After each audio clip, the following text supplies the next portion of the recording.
बालाजी, मैं जानना चाहती हूँ कि मानव जीवन का परम लक्ष्य निर्वाण मोक्ष होना चाहिए या जन्म जन्म के लिए प्रभु से भक्ति की याचना? अगर ज्ञानी है तो मोक्ष चाहता है, भक्त है तो जन्म जन्म प्रभु की भक्ति चाहता है।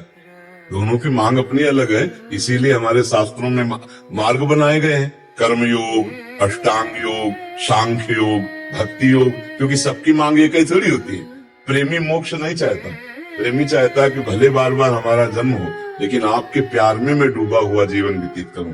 अर्थ न धर्म न काम रुचि, गति न चहो निर्वाण, जन्म जन्म रति राम पद, यह वरदान नान। श्री भरत जी महाराज कह रहे, मुझे न अर्थ चाहिए, न धर्म चाहिए, न काम चाहिए, न मोक्ष चाहिए, मैं बार बार जन्म लूं, लेकिन हे राम जी, आपके चरणों में मेरा प्रेम बढ़ता रहे। हाँ, अगर ये बात भक्त के हृदय में है तो ज्ञानी के हृदय में है कि मैं अपने स्वरूप को प्राप्त करके मोक्ष प्राप्त कर लूं।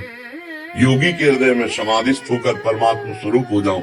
अलग अलग भावना है, तो जैसी भावना वैसे ही भगवान का अनुभव होता है। कोई निराकार भगवान, कोई साकार भगवान, अलग अलग, तो वही निराकार है, वही साकार, तत्व वही है। जैसी भावना जाकी रही भावना जैसी, प्रभु मूर्ति देखी तिन तैसी। तो प्रेमी की मांग अलग होती है, ज्ञानी की मांग अलग होती है। ज्ञान मार्ग मोक्ष चाहता है, प्रेमी मोक्ष नहीं चाहता। प्रेमी तो चाहता है कि बार बार जन्म हो, लेकिन भगवान के चरणों में प्रेम हो।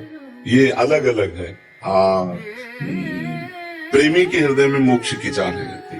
वो अपने प्रभु के प्रेम में जो रोना आता है, जो प्रभु में तड़पना आता है, जो आनंद है, वो मोक्ष में भी आनंद प्रेमी को अनुभव नहीं, और ज्ञानी को मोक्ष चाहिए। इसलिए उसके लिए भगवान ने ज्ञान मार्ग दिया है, प्रेमियों के लिए प्रेम मार्ग दिया है। अब आप क्या चयन करना चाहती है, देख लीजिए, आप किस मार्ग से जाना चाहते हैं। आपको मोक्ष अच्छा लगता हो तो ज्ञान मार्ग, और ज्यादा समय है नहीं, भगवान का नाम जप करो, पता नहीं कब शरीर छूट जाए। तो हम मार गए, केवल किलोमीटर गिनते रहे, यात्रा बिल्कुल ना हो तो बेकार हो जाएगा ना समय। तो इसलिए हमें लगता है सबसे बढ़िया बात है भगवान का नाम जप करो, भगवान की लीला कथा सुनो, और भगवान के भरोसे हो जाओ।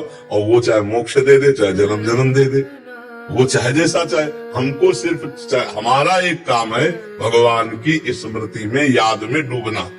ये बात पकड़ लो, तो इसी से ज्ञान का फल मिल जाएगा, इसी से भक्ति का भी फल मिल जाएगा। जो चाहोगे प्राप्त हो जाएगा। स्मरण, संसार का विस्मरण और भगवान का स्मरण। माया ने क्या कर दिया, भगवान का विस्मरण और संसार का स्मरण। यही साधना है हमारी कि संसार का स्मरण छोड़ के भगवान का स्मरण करें। क्यों मैया, समझ में आई बात?